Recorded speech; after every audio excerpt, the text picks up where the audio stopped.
ብዙ ተጠቃሚ የሆኑ ሰዎች አሉ አይመስለኝም። ምናልባት ያንን ስልጠና እንደገና መሰጥበት ሁኔታ ይኖራል። እሱ አስፈላጊ ስለሆነ አገልጋይን አገልግሎት ምን እንደሆነ አገልጋይ ማን እንደሆነ በምን ልብና መንፈስ ማገልገል እንዳለበት የሚናገር ስልጠና ነው። እሱ ወደፊት እንደገና ይሰጣል። አሁን ግን ፕራክቲካል የሆነውን ነው። እንደ አንድ ደቀ መዝሙር እግዚአብሔር በድርጊቱ ላይ እንደተጠቀሰው ለአገልግሎት ልቀት የሚያስፈልጉ መስፈርቶችን ያሟላ የእግዚአብሔር ስራ አስቀጣይ ደቀ መዝሙር ሁን የሚል መስፈርት አለ። ያንን ያሟላህ መሆን ይገባሃል። እያንዳንዱን መስፈርት በዚህ ቦታ ላይ በምናነሳበት ጊዜ ራሳችንን የምንፈትሽበት ነው። ያንን አሟልተን ከተገኘ ደግሞ የእግዚአብሔር ስራ አስቀጣዮች እንሆናለን። እኛ ጀማሪዎች አይደለም። ከዚህ በፊትም ነግሬያቸዋለሁ። እኛ ቤተክርስቲያን ተከልን እንጂ በዚህ ቦታ ላይ አልመሰረትም። ቤተክርስቲያን ከተመሰረተች 2000 ዓመታት አልፏታል። እንደውም ዛሬ ነው ትናንትና እንደዚሁ መንፈስ ቅዱስ ወርዶ ቤተክርስቲያን የተመሰረተችበት ቀን መታሰቢያ በአንዳንድ አብያተ ክርስቲያናት እየተከበረ ነው። የጴንጤቆስጤ ቀን ቤተክርስቲያን የተመሰረተችው አዲስ ኪዳን ቤተክርስቲያን የተመሰረተችው ጴንጤቆስጤ ቀን ስለነበረ ያ እየተከበረ ነው ያለው እና የዛን ጊዜ ተመስርታለች። መስራች ኢየሱስ ክርስቶስ ነው እንደነገርኳል። ምክንያቱም እኔ ቤተክርስቲያንን እተክላለሁ የገሃነም ደጆች አይችሏትም ብሏል። በመስቀል ላይ ሞቶ በሞቱ ምክንያት ያመኑ ሰዎች ሲሰባሰቡ ቤተክርስቲያን ተተክላለች። በኢየሱስ ክርስቶስ ትምህርትና በኢየሱስ ክርስቶስ ሞትና ትንሣኤ ላይ ተመስርታለች። በጌታ በኢየሱስ ክርስቶስ ላይ አለቱ ማን ነው? ክርስቶስ ላይ ነው የተመሰረተችው እና ያ አለት ቤተክርስቲያን ተመስርታለች። ከዛ በኋላ በተመሰረተችው ቤተክርስቲያን ላይ ነው ስራ የምንሰራው። ሌሎች ሐዋርያትም እንደሰሩ ጳውሎስም ቤተክርስቲያን አልመሰረተም፣ ተከለ። ምክንያቱም ኢየሱስ ክርስቶስ አስቀድሞ ለመሰረታት ቤተክርስቲያንን እንዲያንጽ የተሰጠ ስለነበረ እሱም ያንን ነው ያደረገው፣ ተከለ። ስለዚህ መስራች የቤተክርስቲያን መስራች ጌታ ኢየሱስ ክርስቶስ እኛ ተካዮች የተለያዩ ሰዎችን እግዚአብሔር በመጠቀም ቤተክርስቲያንን ይተክላል። ባለፉት ሳምንታት ባለፈው ጊዜ በነበረው ትምህርት ያው የተለያዩ አብያተ ክርስቲያናት እንዴት እንደተመሰረቱ እንዴት እንደተተከሉ አንዳንድ ምሳሌዎችን አንስቼላቸዋለሁ።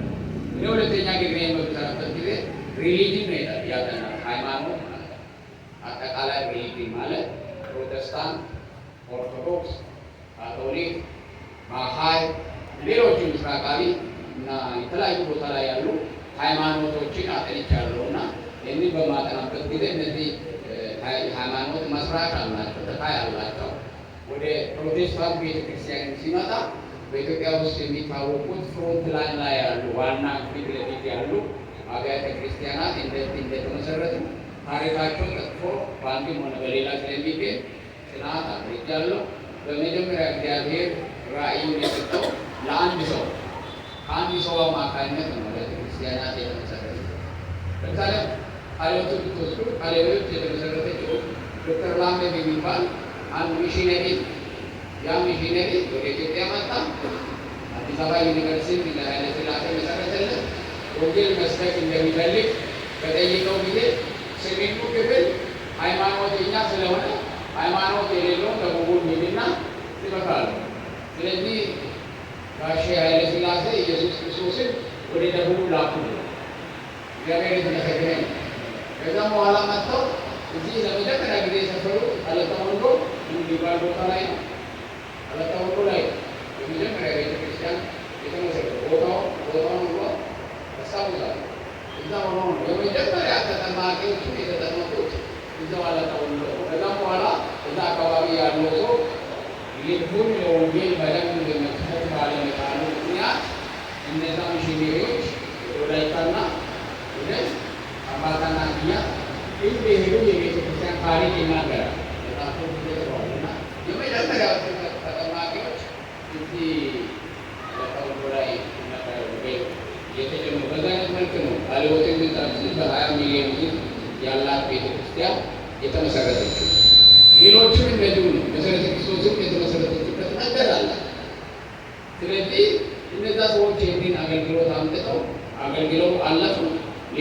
ሌሎች ተቀጥሎ አስፈጻሚዎች አሁንም እንደቀጠለ ነው ያለው።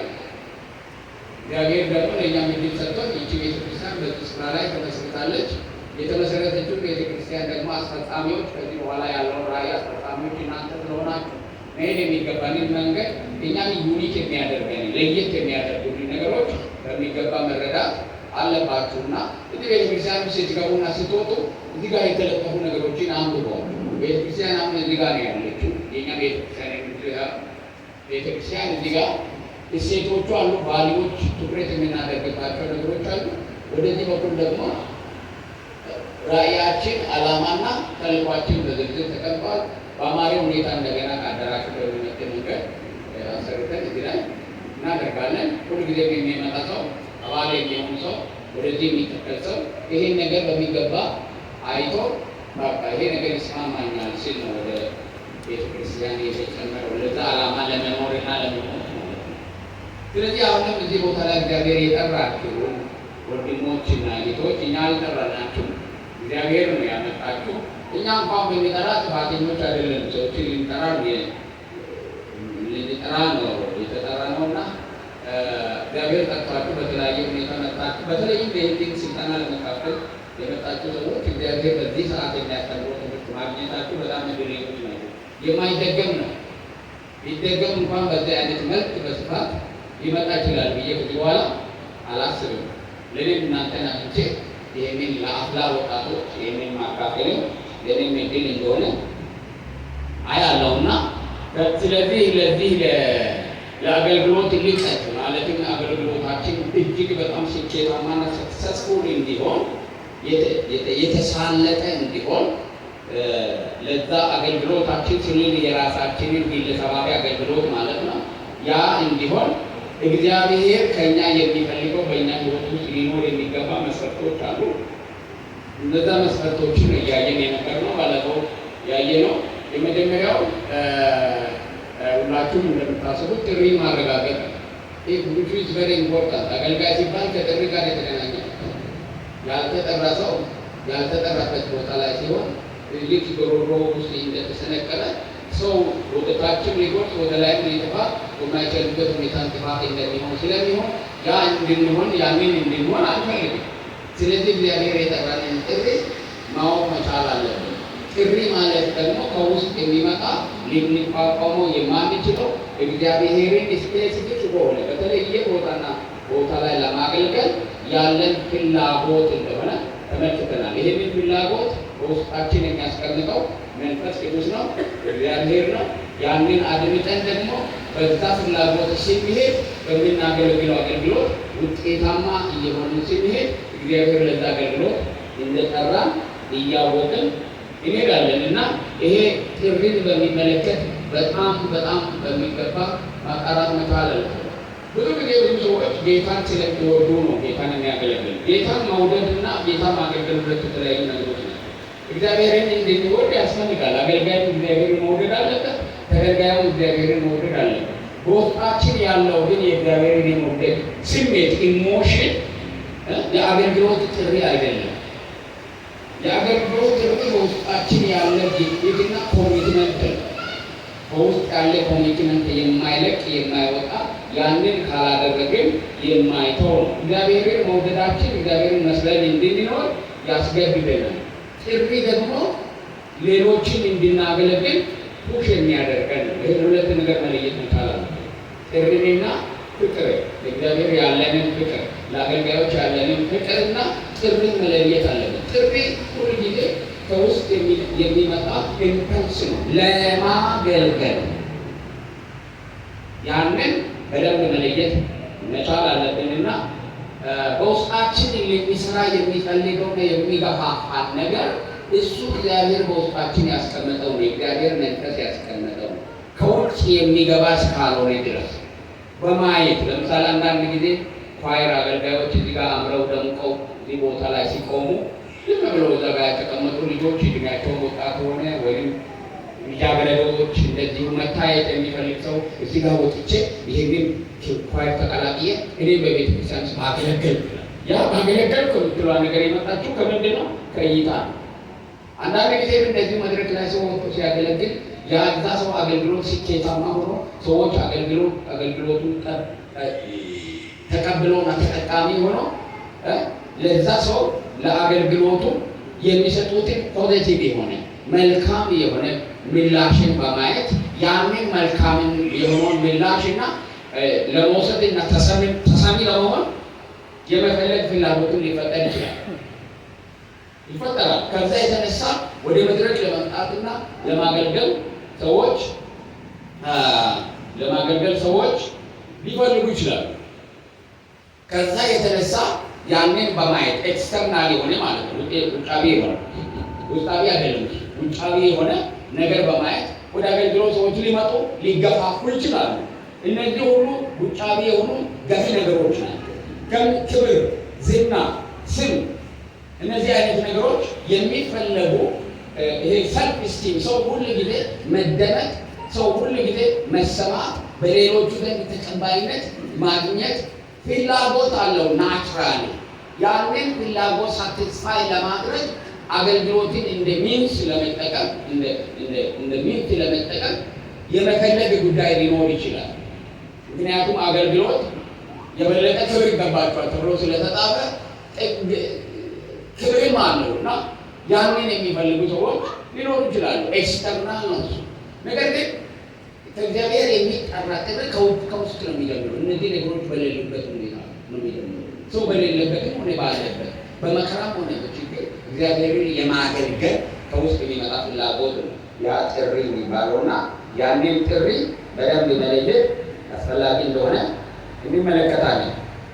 ሌላ ያየነው የተጠራ ሰው ደቀ መዝሙር ሌላ መለኪያው ለቃሉ ያለው ጽኑ ፍላጎት ነው። ለእግዚአብሔር ቃል ባለፈው ነገር ያለው ለእግዚአብሔር ያለው ጽኑ ፍላጎት ከእግዚአብሔር ቃል ጋር መጣበቅ፣ የእግዚአብሔርን ቃል ማንበብ፣ የእግዚአብሔርን ቃል መስማት፣ እግዚአብሔር ቃል በተገኘበት ቦታ ሁሉ መገኘት። ያ ማለት መዞር ማለት አይደለም። ኮንፈረንስ ባለበት ቦታ ሁሉ መዞር ማለት አይደለም። ዘዋሪ ሰው ብዙ ጊዜ በብዙ ቦታ ላይ ሰዎች በሚዞሩበት ወይ ከብቶች በሚመላለሱበት በሽታም ይዞ መምጣት አለ። የስህተት ትምህርትም ይዞ መምጣት መቻል አለበት እና ሁሉ ጊዜ ያው ያ ነው ብለን የምንዞረው ዙረት አይደለም። ነገር ግን ትምህርት በሚኖርበት ጊዜ፣ ስልጠና በሚኖርበት ጊዜ እውነተኛ እግዚአብሔር ቃል የሚሰማበት ስፍራ ላይ የመሄድ ፍላጎትና ጉጉት በውስጣችን ይኖራል። እግዚአብሔርን ቃል ማንበብ፣ የእግዚአብሔርን ቃል ያለበትን ነገር መፈለግ፣ መንፈሳዊ መጽሐፍቶችን በትምህርት በቤተ ክርስቲያን ውስጥ የሚዘጋጁ ትምህርቶችን፣ ስብከቶችን፣ እንደዚህ አይነት ፕሮግራሞችን እነዚህ አይነት ደግሞ ተቀርጾና በተለያዩ ሚዲያዎች ላይ በሚገኙበት ጊዜ እነዛን የመፈለግና የመጥራት ነገር ይኖራቸዋል። እግዚአብሔር የጠራቸው ሰዎች ያ ፍላጎት ከሌለ አገልግሎት ጥሪ ማለት ሌሎችን ለመመደብ፣ ሌሎችን ወደ ክርስቶስ ኢየሱስ ለመጥራት፣ ሌሎችን የመጡትን ደቀ መዛሙርት ማድረግ ስለሆነ ያ ፍላጎት ከሌለ ቃሉን በመመገብ ሌሎችን መመገብ ስለማይቻል የእግዚአብሔር መንፈስ የቃሉን ረሃብ በእነዛ ሰዎች ውስጥ ይከታል። የእግዚአብሔር የቃሉን ረሃብ ይሰጥባል። ያ ረሃብ ደግሞ ሁሌም የሚኖር ረሃብ መሆኑን መቻል አለ። ምክንያቱም ሰው ከእግዚአብሔር ቃልና ከክርስቶስ ኢየሱስ ትምህርት ቤት አይመረም። ሴት ከተደረገ ከኮሌጅ ከዩኒቨርሲቲ ከተለያዩ ቦታ ላይ የተሰጡትን ኮርሶች ጨርሳችሁ መመረቅ ትችላለህ። የጌታ የኢየሱስ ክርስቶስ ኮርስና ትምህርት ግን ሕይወት ዘመናችንን በሙሉ ምክንያቱም የምንማረው እሱን ለመምሰል ስለሆነ እሱን ዛሬ በዚህ ምድር ላይ መስለን ስለማናበቃ በየጊዜው እግዚአብሔር ስለሚያስተምረን ከእግዚአብሔር ቃል ጋር እንዳንለያይ ለቃሉ ረሃብ ሊኖረን ይገባል። አንዳንድ ጊዜ በተለይም ወደ ትምህርት ቤት ሲገቡ የሚሰጡት ኮርሶች ዳይሬክት እግዚአብሔርን ቃል ወርስ በርስ በመጽሐፍ እንዲታነቡ ላያስገድዷችሁ ስለሚችሉ አንዳንድ ጊዜ ቃሉን በግል ወጣ ብለህ ማንበብ የምትችልበት ሁኔታዎች ላይኖሩ ይችላሉ። ለግል ሕይወት አንዳንድ ቦታ ላይ ይሄ መጽሐፍ ቴክስት ነው የሚሆነው፣ መማሪያ ስለሚሆን ምን ይሆንባቸዋል? ከዛ ከምትማሩት ኮርስ ጋር ነው የሚያያዝባችሁና ከዛ ጋር የተገናኘ ነገር ነው የምትፈልገው። ቃሉን አስሆል እንዳለ ለሕይወት ምግብ እንዲሆን ጊዜ ወስደህ ከዛ ጋር ወጣ ብለህ ማንበብ መቻል አለብህ። ወዴት ላይ ያለው ነው እንደዛ አደረገ። ኦርቶዶክስ ከመጽሐፍ ቅዱሳችን እንማራለን እናያለን። ነገር ግን የተወሰኑ መጽሐፍቶችን እዛው መጽሐፍ አነባቸዋለሁ። አዲስ ኪዳንን አነባለሁ፣ ብሉይ ኪዳንን አነባለሁ። አዲስ ኪዳንና ብሉይ ኪዳንን በቀጥታ ነው የማነበው። ከውስጥ ጋር ከምንም ጋር ያልተገናኘ ሕይወቴን ለመመገብ ረሃቡ ስላለ እንደዛ አደርጋለሁ። እየተማርኩ ረሃቡ ነበር። ዛሬም አለ ያ ረሃብ፣ እግዚአብሔርን ቃል የመመገብ ረሃብ አለ። ያንን ረሃብ እግዚአብሔር ከሕይወታችን አይወሰድብን።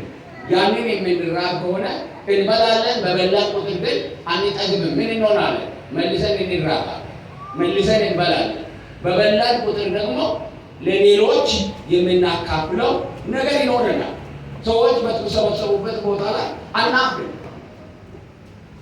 እሺ ወንድሜ የእግዚአብሔር ቃል አካፍለን ስትል ጠዋት ያነበብከው ነገር አለ። ስለዚህ ብድግ ብለህ ያኔ ታስተምራለህ። የዛሬ ሳምንት ያነበብከው በውስጥ አለ፣ እግዚአብሔር ያስተማረህ አለ። ስለዚህ አገልግሎትን አስተውል ብለን አናሳለን። ስለዚህ ውስጣችንን የእግዚአብሔር ቃል ፍላጎት ይሞላናልና መሪዎች ይህንንም እያዩ ነው ሰዎችን የሚለዩት። ማን ነው ረሃብ ያለው? መጽሐፍ ቅዱስ ይዞ መጥቶ በቤተ ክርስቲያኑ ስልጠና ሲሰጥ መጽሐፉን እያነበበ ማስታወሻ እየወሰደ የሚማር ማን ነው? ስልጠናና ኮርስ ባለበት ስፍራ ላይ የማይጠፋ ማን ነው? ቀንም ማታም መጽሐፍ ቅዱስ ይዞ የሚገኝ ማን ነው? እናያለን፣ እናውቃለን። የማትታዩ አይምሰላል፣ በደምብ እናውቃለን፣ ይታያል። ስለዚህ በቀላሉ የተጠራ ሰው አንዱ መለያ ለእግዚአብሔር ቃል ያለው ፍላጎት እንዳላቸው ሰዎችን የምታውቁት ሌላው መንገድ ጥያቄ የእግዚአብሔር ቃልን አንስቶ የሚጠይቋቸው ሰዎች መጽሐፍ ቅዱስን የሚያነቡ ሰዎች ናቸው። ያላነበበ ሰው ጥያቄ ሊያነሳ ፈጽሞ አይችልም። እዚህ ቤተክርስቲያን ውስጥ እንደዚህ ጥያቄ አንስቶ የሚጠይቁኝ ልጆች አሉ። አውቃቸዋለሁ። በእግዚአብሔር ቃል እዚህ ቦታ ላይ እንደዚህ ይጽፋል፣ ምን ለማለት ተፈልጎ ነው? እንዲህ የሌለም ያንዳንድ ይከራከሩ፣ መረዳታቸውን ይዘው መጥተው ይከራከራሉ። ምክንያቱም እዛ ቦታ ላይ ይሄ ሰው ምን እያደረገ ነው ማለት ነው? ይሄ ሰው መጽሐፍ ቅዱስ እያነበበ ነው።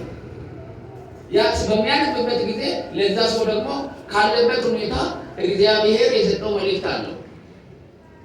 ካለበት ሁኔታ የተነሳ የሰጠው መልእክት አለው።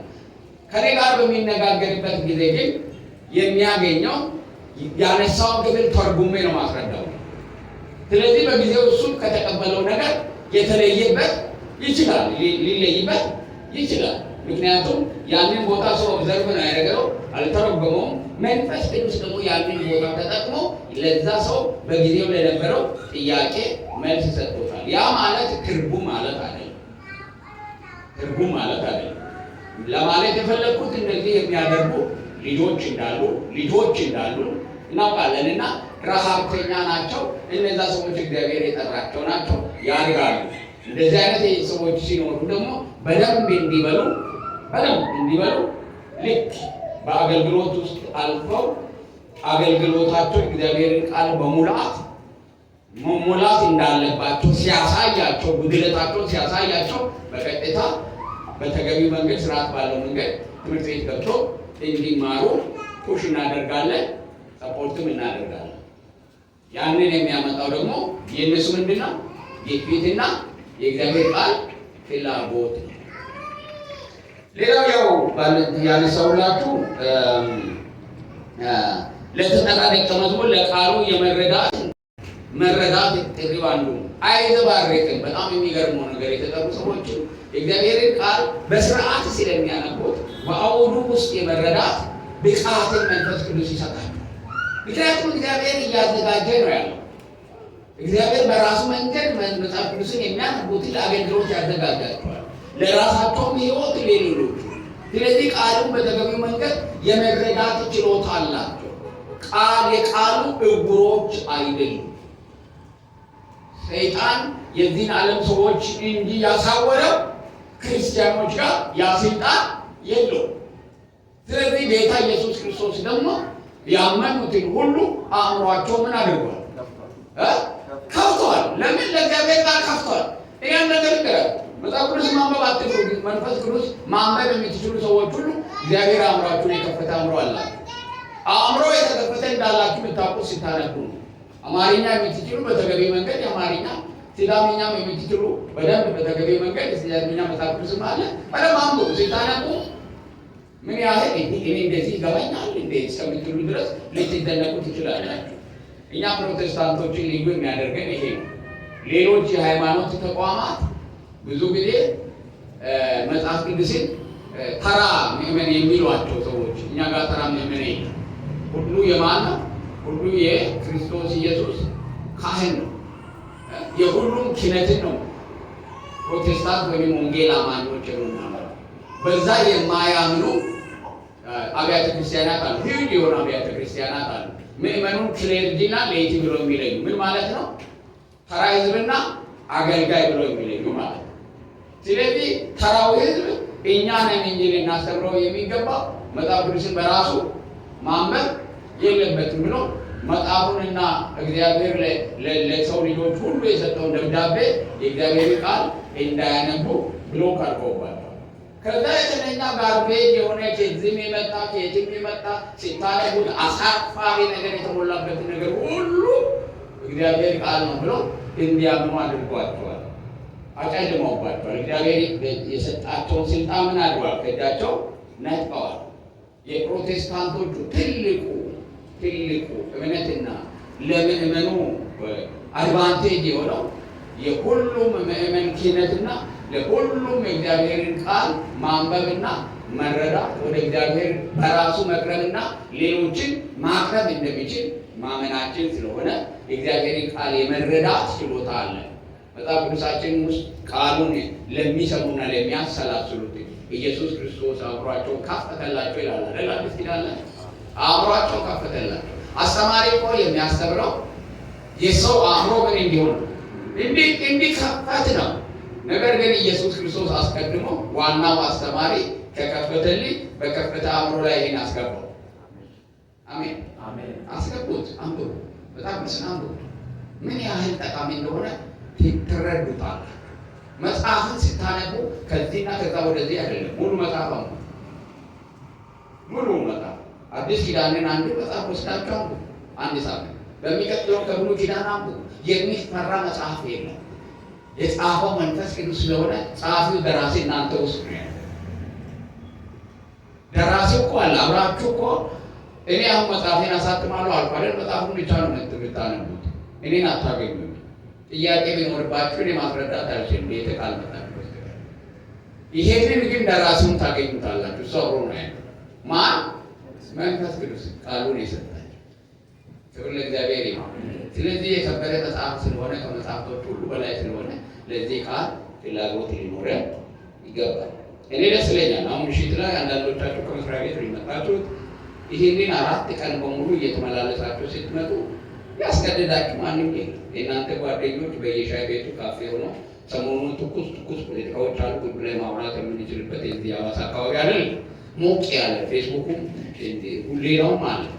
ያንን ማለት ትችላላችሁ፣ ጎራችሁን ይዛችሁ ማለት ነው። ግን ያንን ሁሉ እርግፍ አድርጋችሁ የጌታን የኢየሱስ ክርስቶስን የእግዚአብሔር ቃል ለማድረጋችሁ መምጣታችሁ ይሄ ምንን ያመለክታል?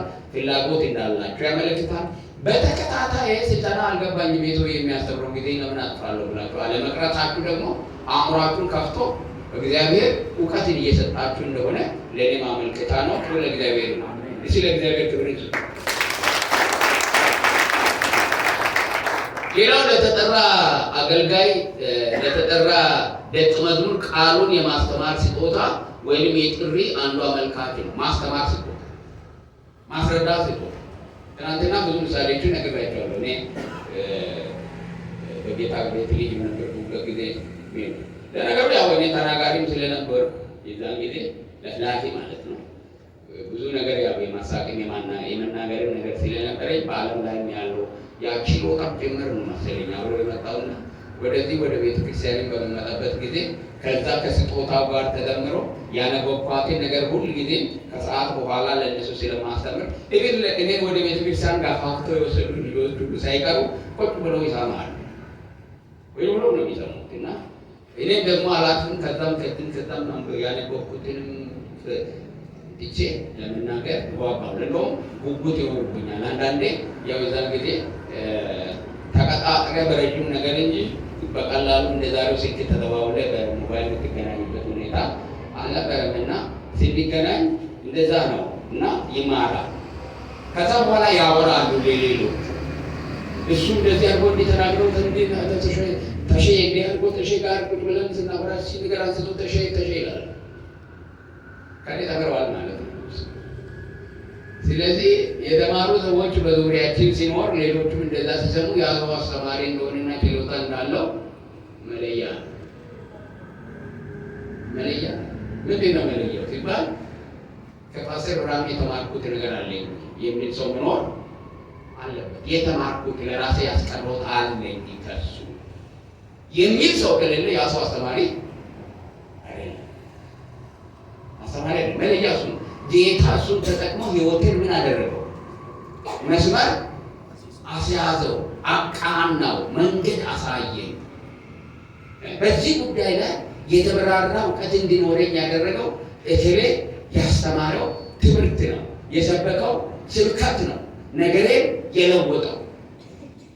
አያችሁ ስንማር እዛ የወሰድነውን እውቀት በህይወት ዘመናችን ተግበረ ህይወታችን ተለውጦ መንገዳችን ተቀይሮ እናገኛለን።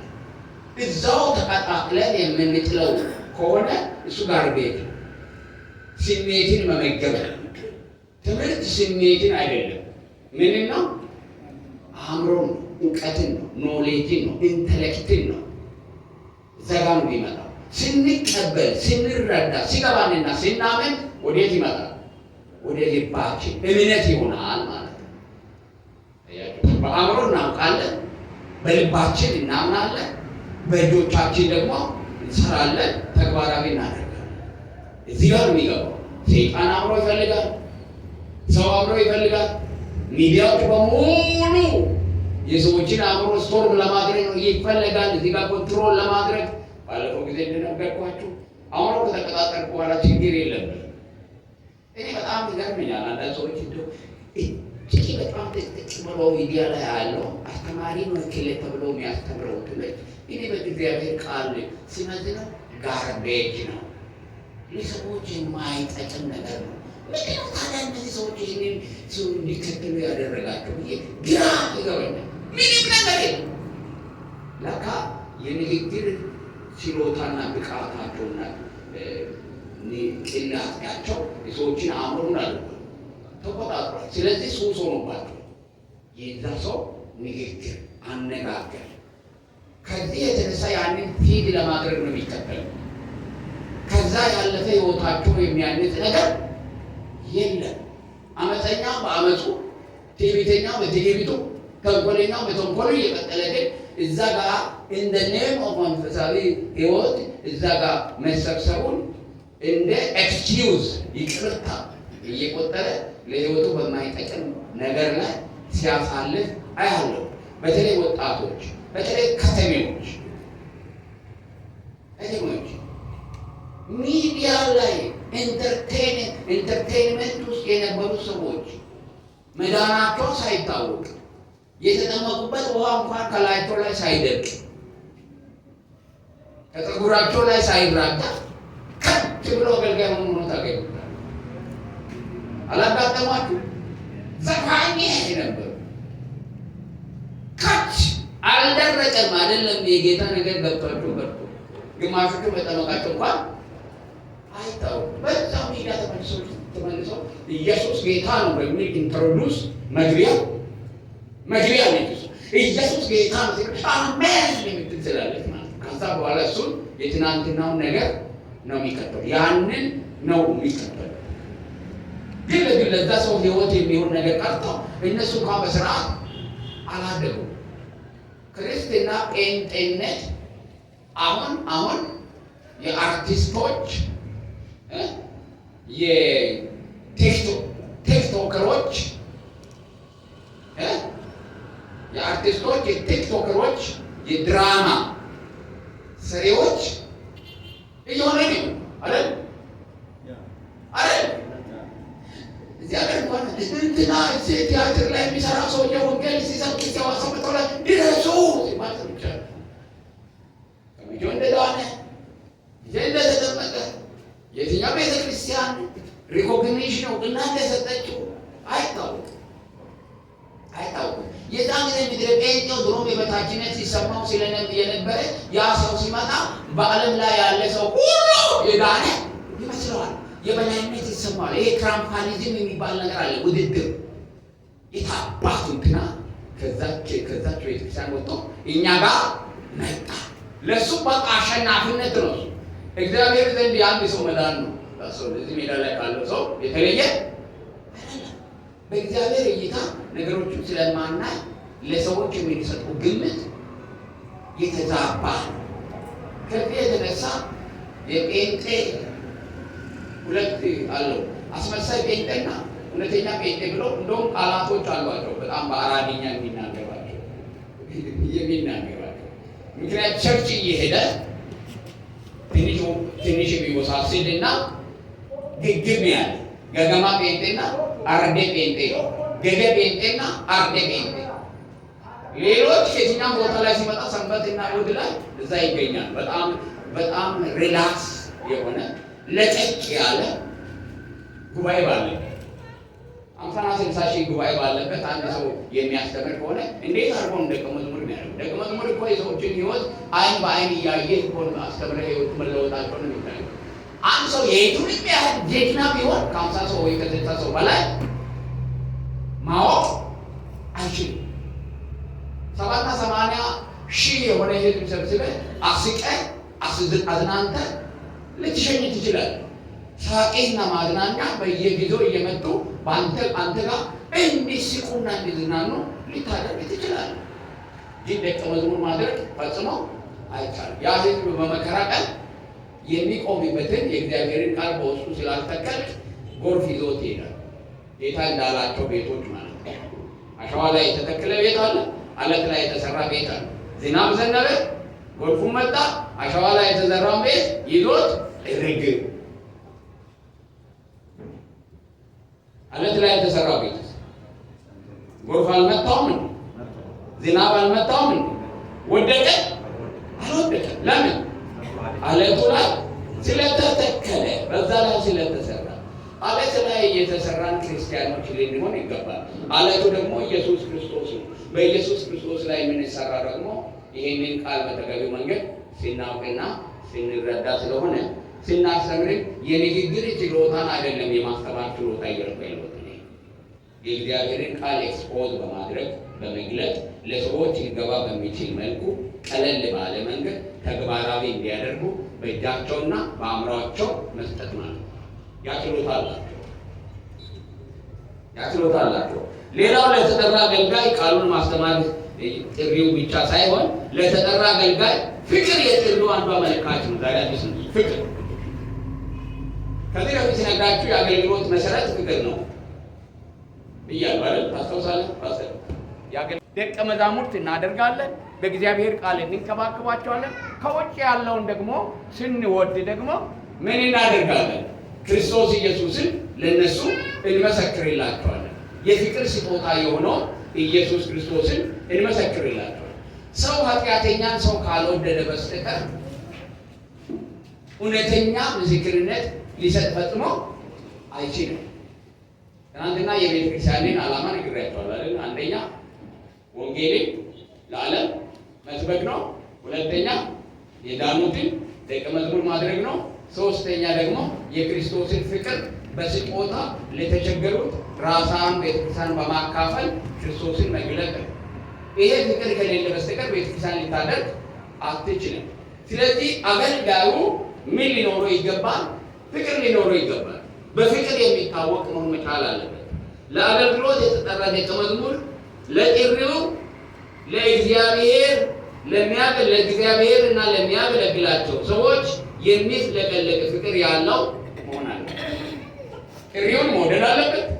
እግዚአብሔርን መውደድ አለበት። የሚያገለግላቸውን ሰዎች መውደድ አለበት። ይሄ የጥሪ ማረጋገጫ ነው። እግዚአብሔር የጠራቸው ሰዎች ወደ ጥሪያቸው እስከሚመጡ ድረስ ያሉ ሰዎችን ይወዳሉ፣ የጠፉትን ይፈልጋሉ፣ የጎደሉትን ምን ያደርጋሉ? ይፈልጋሉ። ነግራቸዋለሁ አይደል? ያንን እግዚአብሔር ያሳየኝ ራእይ ያኔ በልጅነቴ ባለፈው ጊዜ ነገርኳችሁ። የጠፋችውን ልጅ ለምንድን ነው የጠፋችው ብዬ ሳናገር መሪው ስለተቆጣ በቤት ቀርቼ እግዚአብሔር እንዲህ አይነት ራእይ አሳየኛል አይደል? ያን ጊዜ ያቺን ልጅ ማናገሬ ለምን እንደሆነ ታውቃላችሁ? እሱ እንዳይጠፋ ያለ ፍቅር ነው በቤቱ ውስጥ ላለው ማለት። ለሌሎቹ ደግሞ ወንጌል ሰብካላችሁ። እዚህ መንገድ ላይ ትግል ነው። አንዳንድ ጊዜ አሁን ወንጌል ለመስበክ እዚህ እኛ ጋር በጣም የታደሉ ሰዎች ነን እና እስካሁን ድረስ ሰዎች ይመላለሳሉ። በር ላይ የቆመ ሰው እዚህ ቦታ በእኛ በር ላይ የቆመ ሰው በቀን ቢያንስ ለ2,000 እና ለ3,000 ሰው መመስከር ይችላል። እዚች በር ላይ ሆኖ ምንም ታክሲ ሳይከፍል እሑድ ላይ ከምንመጣበት ቦታ ላይ ሁሉ ወንጌል እየሰበክን እና ማምጣት አለብን። ፍቅር ካለ ሰዎች እንዳይጠፉ ከፈለግን ወዳጆቻችን ሩቅ ያሉ ከወንጌል የራቁ ሰዎችን መንገድ ላይ አግኝተን ቁርስ ያልበላን ኪሳችን ሳንቲም ካለ ቁርስ አብልተን እና ዛሬ ከኛ ጋር ታሳልፋለህ ብንለው እንዴት የሚል ሰው ይኖር ይመስላችኋል? ፈጽሞ እና አሳልፌ ትሄዳለህ ብንል ፍቅር ነው ይህንን ሁሉ የሚያደርግ። አስገድደንና ሕግ አውጥተህ ልታረቅ አትችልም። የተጠራ ሰው ግን ለዛ ለጠፋው ሰው ፍቅር ስላለ ጌታ እኮ እኛን የወደደኝ ኃጢአተኞች ሆነን ጠፍተን እያለን እሱ ከወደደን የጠፉትን እንዴት መውደድ ያቅተናል? የምንታጠቀው የምንገለገለው የምንሰለጥነው ለነሱ ነው። ለማን? ለጠፉት ሰዎች፣ አብሮን ለሚኖሩት፣ ለሚያገለግሉት፣ ለሚሰሩት፣ ቢሮአቸው ስላሉት ለነዛ ነው መስክረን ለማምጣት ኢየሱስ ያድናል ነው እኛ ጋር እናመልክ ወደ ጌታ ብለን ለማምጣት ነው የሚጠራ።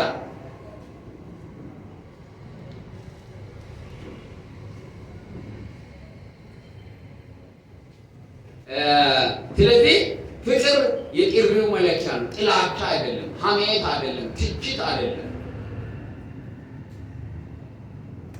ንቀት አይደለም። አንዳንድ ሰዎች በትችት እና በንቀት ይታወቃሉ።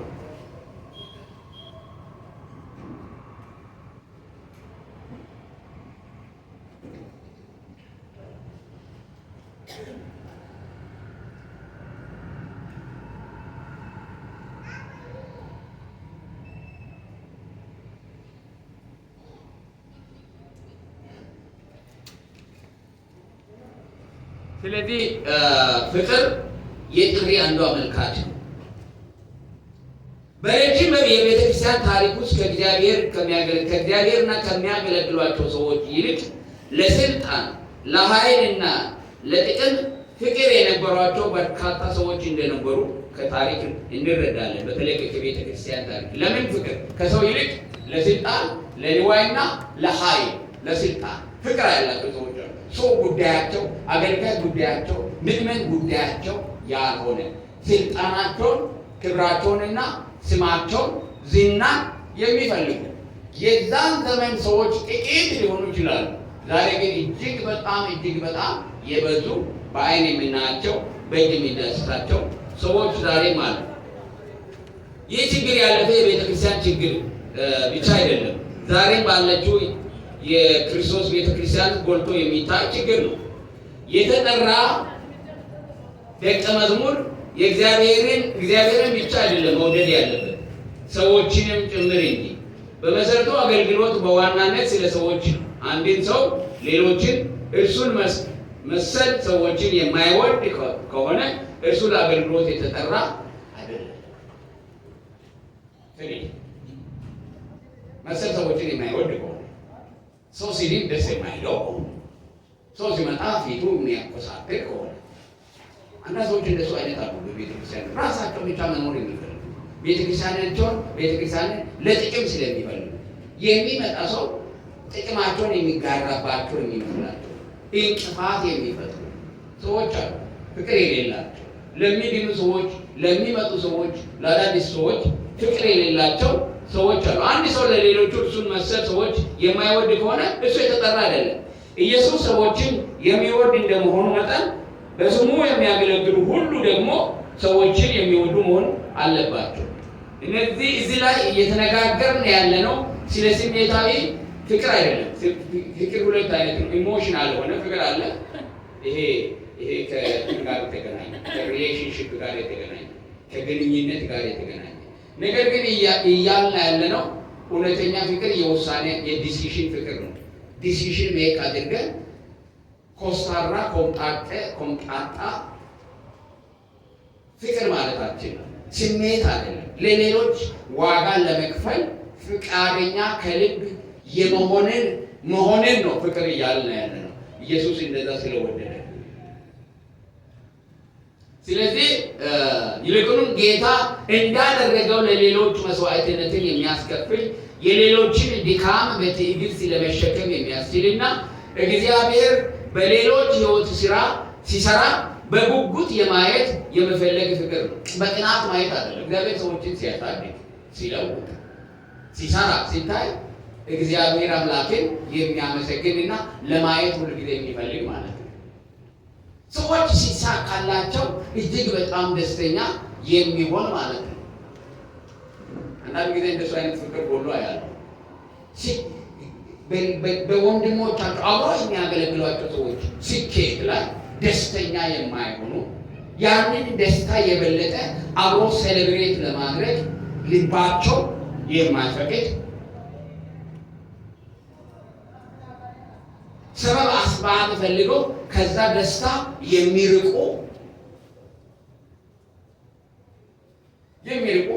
ለምሳሌ አብረው የሚጠሉ ወንድማማቾቹ ጓደኛሞች ወንዶች ወይም ሴቶች ቢኖሩ ከመካከላቸው ለትዳር ሲጸልዩ በጣም ጥሩ ሴት ወይም በጣም ጥሩ ወንድ እግዚአብሔር ለአንዱ ወይም ለአንዷ ሲሰጥ ሌሎቹ አብረው ያሉት ክርስቲያኖች ከሷ እኩል ወይም ከሱ እኩል አብረው መደሰትና ለደስታቸው ዋጋ መክፈል ሲገባቸው የነሱ ነገር እዛ ደረጃ ላይ ባለመድረሱ ምክንያት ብቻ በቅናትና በቁጭት ርቀው ያንን ደስታ ያለመካፈልና ደስታው ሙሉ እንዳይሆን በአንድም ሆነ በሌላ መንገድ የማደናቀፍ ስራን መስራት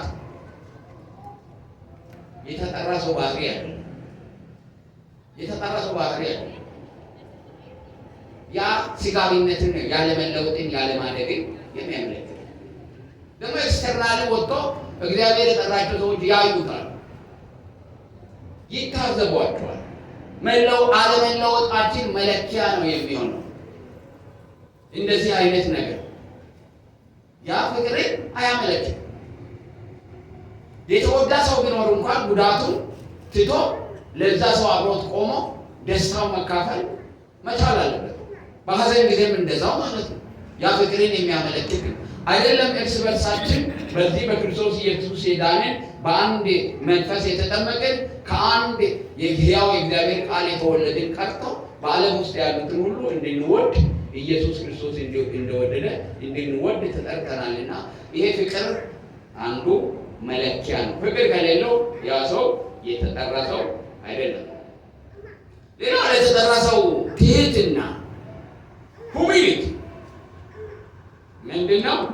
አንዱ ጥሪ ትህትና፣ መታዘዝ፣ መገዛት፣ ለሌላው መታዘዝ፣ ራስን ዝቅ ማድረግ። ከኔ ተማሩ ኢየሱስ ያለው እኔ በልቤ ምንድን ነኝ? ትሁት ነኝ። ስለዚህ ትህትና ከማን ተማሩ?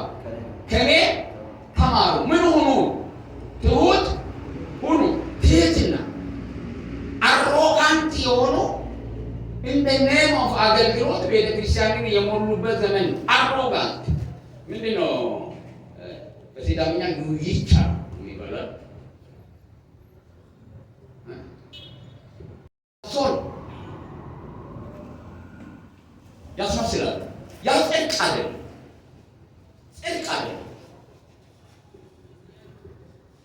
አንዳንድ ኃጢአት በእግዚአብሔር ፊት በግላችን ተናዘን ከእግዚአብሔር ጋር የምንጨርሰው ይሆናል። አንዳንድ ኃጢአት ደግሞ ማህበረሰባዊ ነው። ምን የሚሆን የሚዛመድ ዝም ከተባለ እንደ እሳት ውስጡን እየሄደ የእግዚአብሔርን ሕዝብ የሚበክል እንደሱ አይነት ኃጢአት አደባባይ ላይ ይወጣና እንደ እባብ ጭንቅላቱ ምን መሆን አለበት? መመታት አለበት። ይወጣል ወደ አደባባይ፣ ይወጣል ወደ ጉባኤ። ከዛም በኋላ ሰዎች ይጠነቀቃሉ። በዛ አይነት ሁኔታ ውስጥ አያልፉም። እዚህ ጋር አይደበቅም። እባብ እዚህ ግቢት ውስጥ ይደብቃላችሁ። ምን ያደርጋል?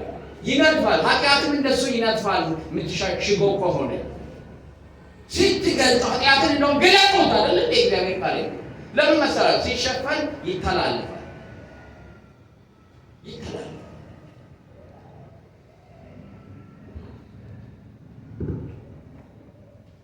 አስራት ለብዙ ወራት እየሰራው ሳልሰጥርች ጌታን አሳዝኛለሁ ፓስተር ይቅር በሉ ጸልይልኝ ብሎ የሚያክሰዋል አራገ ሌላው ሁሉም ምንድን ነው? ለራሱ ጻድቅ ለራሱ ቅድስና ለቅድስና ቅድሚያ የማይሰጥ ሰው አገልግሎት ውስጥ ሊሆን ቢችል እንኳን የተጠራ አይደለም።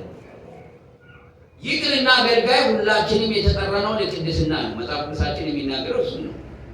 ይህንንም እውነት ሐዋርያው ጳውሎስ ሲናገር ምን ይላል? ያነጻን በቅዱስ አጠራሩም የጠራን እግዚአብሔር ነው። ሁለተኛ ጢሞቴዎስ ላይ እንደዚህ ያነጻን በቅዱስ አጠራሩም የጠራን እግዚአብሔር ነው። ስለዚህ ለጥንቷም ሆነ ለአሁኗ ቤተክርስቲያን መንፈሳዊ ጉልበት መልካም ምስክርነት መታጣት ምክንያት ለቅድስና ቅድሚያ የማይሰጡ መሪዎች መታገቷ ነው። ቤተክርስቲያን ኃጢአትን ኃጢአት ብሎ ከማይሰብኩ መሪዎች ያሉባት ቤተክርስቲያን የታገተች ናት። መታገት ማለት ምን ማለት እንደሆነ ታውቃለህ? መብታችሁን አሳጥቶ አንድ አካል ወስዶ ጥቅሙን ለማስከበር አንድ ቦታ ላይ ቆልፎ ሲያስር ማለት ቤተክርስቲያን እንደሱ የታሰረች በመሪዎች እንደዛ የታሰረች ቤተክርስቲያን ደግሞ ፈጽሞ ቅድስና ልትለማመድ አትችልም። ቅድስና የሌላቸው መሪዎች የሚመሯት ቤተክርስቲያን ቅዱስ ልትሆን ፈጽሞ አትችሉም። ምክንያቱም መሪዎች የመጀመሪያ በቅድስና ምሳሌ መሆን መቻል አለባቸው። መሪ አገልጋይ በቅድስና ምሳሌ መሆን መቻል አለበት። የጠራን ቅዱስ ነው። የጠራነው በቅድስና እንድንኖርና እንድንመላለስ ነው። ህዝቡ ማለት አገልጋዮች ከዛ የተለዩ ናቸው። በተለይም የተጠሩ አገልጋዮች ለዚህ ይሞቱልናል። ይሄ ሌላ የመጨረሻው ነገራችሁ ነገር ሌላ ነገር ስለሚቀጥል ነው እንትን ያልኩት። ይሄ ለተጠራ ደቀ መዝሙር የቤተ ክርስቲያን ማረጋገጫ ያስፈልጋል። የተጠራ ሰው ዝም ብሎ ተጠርቻለሁ ማለት በራሱ መሮጥ የለበትም። ቤተ ክርስቲያን አውቶሪቲ አለ። የተጠራ ሰው ጥሪውን ማረጋገጥ አለበት። የተጠራ ሰው የእግዚአብሔር ቃል ፍቅር ሊኖረው ይገባል። የተጠራ ሰው የእግዚአብሔር ቃል የሚረዳ ነው። የተጠራ ሰው የእግዚአብሔር ቃል ማስተማር ማስረዳት የሚችል ነው። የተጠራ ሰው ቅድስና ያለው ነው። የተጠራ ሰው ትህትና ያለው ነው። ይሄ ሁሉ ያለው ሰው ወደ አገልግሎት ለመግባት ይሄ ስላለው ብቻ ዘው አይልም።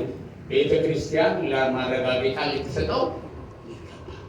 ይሄ ቤተ ክርስቲያን አውቶሪቲ ነው። የመጨረሻ ጥሪ ማረጋገጫ የክርስቶስ አካል ብልት የሆኑት ካንተ በተጠቀሙበት ለጥሪ ምስክር ስለሚሆን ጥሪህን ለማወቅ ወይንም ለማስረዳት ብዙ አትደክምም። ጌታ ጠርቶኝ አገልጋዮች ከልክለውኝ ሽማግሌዎች እንዲህ አድርጎኝ አትልም። አገልግሎትን ያገኙ ሰዎች ይሄ ሰው እግዚአብሔር የጠራው ነው ብሎ ድሮም እንዳንተ መስክረው ጨርሰዋል።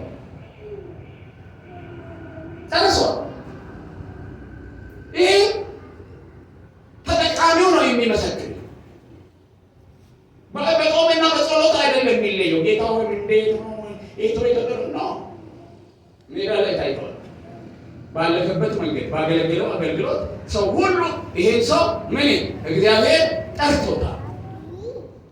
ጥሪ አለው። ተጠቃሚ ነው። አስተምሯል። መንፈሳዊ ሕይወታቸው ተለውጧል። ሌላው ሰው ማለት ነው። ሰው ማለት ደግሞ ቤተክርስቲያን ለቤተክርስቲያን የህዝብ ምስክርነት አለን ፈልገው የህዝብ ይመሰክርልናል። ይህ ሰው ወንጌል አገልጋይ የሚሾመው ምክንያቱም ሜዳ ላይ ነው የሚውለው። ይህ ሰው መጋቢ ነው። ለምን ሁል ጊዜም ሲያስተምረን በቤታችን በአገልግሎታችን ሳይላክ ሲላክ እሱ ሁል ጊዜ መግበን ነው የምናገኝ፣ ሲያስተምረን ነው የምናገኝ። ምስክርነት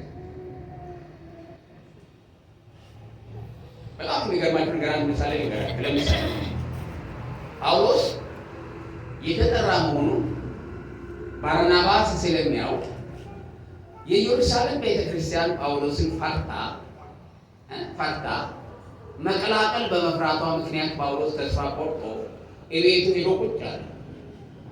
አይ እቤቱ ሄዶ ነው ቁጭ አለ። እኔ እኮ ከዚህ በፊት ይህም ቤተክርስቲያን ከተጀመረ በኋላ ለስድስት ወር እቤቴ ቁጭ ብያለሁ። ስድስት ፈርጌች አልኩ ብያለሁ። ስንት አንተ በደንብ ታውቃለህ። ስንት ወር? 7 ወር ተሾመ የለም። ለምን ተሾመ ሲባል አስፈልገን እሱ መጥቶ ቤታችን ይስራ ወሰደ እኮ የለም የሆነ ነገር አለ የለም። ከዛም በኋላ ልክ እንደ ባርናባስ ነው አይደለም ትክክል ላይ ተባላችሁ ነገር አለ በቃ ቆመብን ይሄ ነገር ሆነ እሺ ልክ እንደ ባርናባስ ምን አደረገ? የኢየሩሳሌም ቤተክርስቲያን ጳውሎስን የሚያክል እኮ አባረረችው። እነማን? እነ ጴጥሮስ ዋናዎቹ ሐዋርያት። ድሮ ይሄ ቤተክርስቲያን ሲያሳድድ የነበረ ከመቼው ተለውጦ ነው እኛ ጋር የሚያገለግለው። ስለዚህ ሰው ያልተለወጠ የሚመጣ አሁንም ይቀጠቅጠናል አለ። ምን አድርጉን? ከኛ ዝም ነው። አብሶ ከጌታ ጋር መንገድ ላይ ተገናኝተዋል፣ ተናግሮታል፣ ሰጥቶታል። ሄደና ቤቱ ተርሰስ የሚባል ሀገር ውስጥ ከተማ ውስጥ በጣም የምሁራን ከተማ ነች። ሉቃስም ከዛ ነው የመጣውና ብዙ አገልጋዮች ከተማ ሄዶ ብቻ ይሰማክ ግን ለየት ያለ ሰው ነበር ባርናባስ የሚባል። ባርናባስ የኢየሩሳሌም ቤተክርስቲያን ልካው ኢየሩሳሌም ላይ በዓለ ሃምሳ ላይ የመጡ ሰዎች ሄደው ቤተክርስቲያን የተከሉበት ቦታ ላይ በተለይ ምዕራፍ 13 ላይ ከተማ ምንድነው የሚባለው? ሐዋርያ ሥራ ምዕራፍ 13 እዛ ጋር ይሄድና ያያቸዋል። የተሰበሰቡትን ሰው ጌታን ያገኙትን ሰው ሲመለከት ጌታን በጣም ይወዳል። ነገር ግን የሚያገለግላቸውና የሚያስተምራቸው ሰው የላቸው። ጌታን ግን ምን የሚያደርጉ ናቸው? ምን የሚያደርጉ ናቸው? ማን ነው የቤተክርስቲያን ተሰ አንጾኪያ ቤተክርስቲያን እዛ ጋር ሄሮሲያ የለም ሰው። ስለዚህ ለዚህ መንጋ የሚያስፈልግ ሰው ማን ነው? ጳውሎስ ነው ብሎ ከአንጾኪያ ተነስቶ በኢየሩሳሌም አድርጎ ወደ ተርሴስ በመሄድ ጳውሎስን ከዛ ይዞ አምጥቶ እዚህ ካሉ ወንድሞች ጋር ያገናኛል። ከሄደ የአንጾኪያ ቤተክርስቲያን አባል ነው አብሮ ነው እንዴ ነበር። ነገር ግን ከየት ነው የመጣው? ማን ነው ሄዶ ያመጣው? ባርናባስ ነው። እነሱ ጠርተውታል አልጠሩም፣ ግን ፍላጎታቸውን አይቷል። ባርናባስ ጳውሎስን ይዞት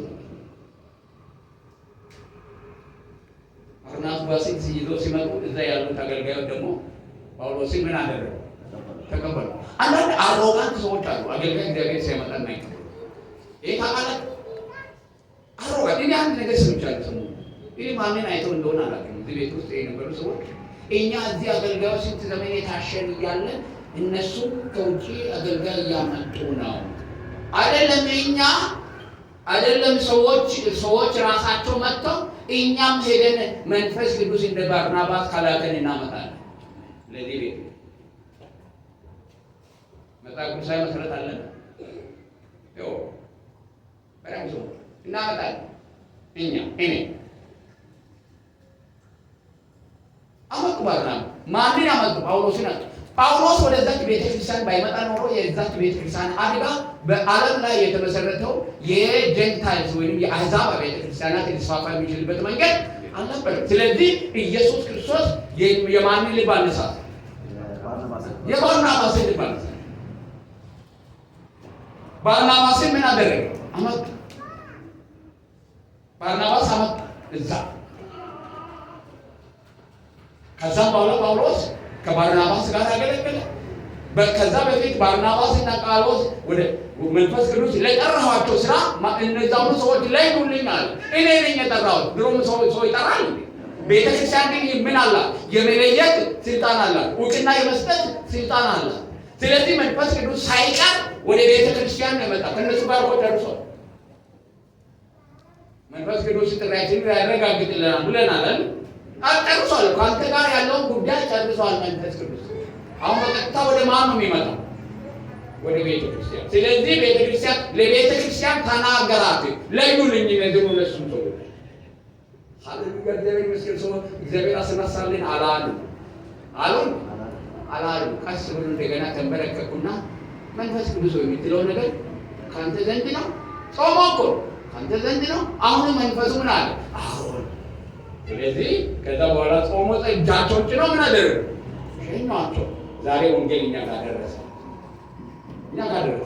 የቤተ ክርስቲያን ምስክርነት ወሳኝነት አለው። ሰብረህ ልታልፍ ፈጽሞ አትችልም። ይሄ ለቤተ ክርስቲያን የተሰጠ ስልጣንና አውቶሪቲ ነውና ይህንን በሚገባው ቀን ለቤተ ክርስቲያን መሪዎች ታማኝ መሆናችንን ለአገልግሎቱ ለአስተምህሮ ለቤተ ክርስቲያን አስተምህሮና አገልግሎት ታማኝ መሆናችንን ለማረጋገጥ መትጋት አለብን። ቱቴሊ ፍራንክሊ በደንብ ማወቅ መቻል አለባቸው። ለዚች ቤተ ክርስቲያን አስተምህሮ ምክንያቱም ወንዱ ያ ቤተ ክርስቲያን ያለ ነው። አስተምህሮ ታማኝ ያልሆነ አገልጋይ እሳት ከሰማይ ቢያወርድ አይሾማ እሳቱን ይዘው ለሚመኑ ታማኝ፣ ለአገልጋዮቹ ታማኝ፣ ለመሪዎቹ ታማኝ መሆን መቻል አለበት። እኔ በቤተክርስቲያን ለዋሊቲ አምናለሁ። ወንጌል ከሆንኩ በወንጌል አስተምሮ ታማኝ ሆኜ መኖር ነው የምፈልገው። ቃለ ሕይወት ከሆንኩ በቃለ ሕይወት አስተምሮ ታማኝ ሆኜ መኖር ነው የምፈልገው። እዛ ሆነ ግን እዚህ ቦታ ላይ አትርግጥ፣ እዛ ሆነ እዛ ጋር አትርግጥ። ባመንክበት ቦታ ላይ ታማኝ ሆነ ስትጠና ፍሬ ታፈራለህ። አለበለዚያ ከዚህ ጋር ያለው ነገር ከዛኛው ጋር ሲታወዳደር አንተም ስትጦስ እዛ ያሉትን አገልጋዮች ሲታጦዝ ነው ትጦዛለህ። ምግቡ ይደባለቅባችሁ። ኡፋ የሚባል ነገር ታውቃለህ? ኡፋ ማለት ማታ ይሄ ምግብ ቤቶች ሲሰራ የዋለውን የተረፈውን የሚሰበሰብ ምግብ ማለት ነው። ኡፋ ማለት የተደባለቀ ማለት ነው። ያንን ኡፋ ከየቤቱ የወጣና የተደባለቀ ኡፋ መብላት የለመዱ ልጆች ዶሮ፣ ክትፎ፣ አንድ አይነት ወጥ ምግብ አድርገህ ብታበላቸው ምንም አይመስላቸውም፣ አይጣፍጣቸውም። ምክንያቱም ያ ኡፋ ምን ሆኖ ሱስ ሆኖባቸዋል፣ ሲጋራ ሆኖባቸዋል፣ ሀሺሽ ሆኖባቸዋል። ተመልሰው ይወጡላቸዋል። ወጥ የሆነ ምግብ መብላት ስለማይቀር የቱ ለጤና የሚጠቅም ወጥ የሆነና ጤናማ ነው። እሱ ግን ሱስ መሆን አይችልም። ለመብላት ያንተን ፈቃደኝነት ይፈልጋል። ያኛው ይጎትታል። የዛሬ ክርስቲያኖች በኡፋ የሰከሩ ናቸው። ከዚህ ጋር ማታ እዛ ቦታ ላይ ኮንፈረንስ የሚተጓራጡ ሰዎች አነሳችሁ ወይ እኔም ማስተምሮት አነሳችሁ ወይ ፓስቶሩ የሚያስተምራችሁ ምንም ያክል ለፈልፋችሁ ዛናችሁ ከዛ ተማጣና ከዛ ያመጣውን ለማሳየት ሞክረናል። ካራቴ ይሮለጋ መርጠህ ብለህ እዛ ከተመቸ ጎዜ ከማከው እዚህ ከተመቸ አጭራጭ ብለህ ሁሉን ነገር ችለህ እግዚአብሔር እስከሚመጣና ነገሮችን እስከሚያስተካክል ጀርባህን አስፍተህ እግዚአብሔር ይለህ በሚል መንገድ አገልጋይ ትሆናለህ። እግዚአብሔር ሰጥቶናል። ያንን አውቶሪቲ እኮ ሰጥቶናል። እግዚአብሔር እኛንም ይጠይቀናል። እጃችን ከኩለን ሰዎች ላይ ልንጭን አይገባም። መመለስ አትችል። አንድ ቃል መመለስ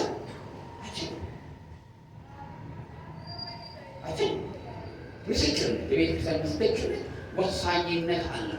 እንግዲህ ወገኖች እግዚአብሔር የጠራችሁ ሰዎች፣ ጥሪያችሁን ያረጋገጣችሁ ሰዎች በእግዚአብሔር ቃልና በእግዚአብሔር ቃል ረሃብ ተሞሉ። የእግዚአብሔር ቃል ይግባችሁ። የእግዚአብሔር ቃል የማስተማር ጸጋ እግዚአብሔር ይስጣችሁ። በትህትናና በቅድስና እንድትመላለሱ እግዚአብሔር ይርዳችሁ። በመሪዎች ፊት ደግሞ እግዚአብሔር ሞገስን ይስጣችሁ።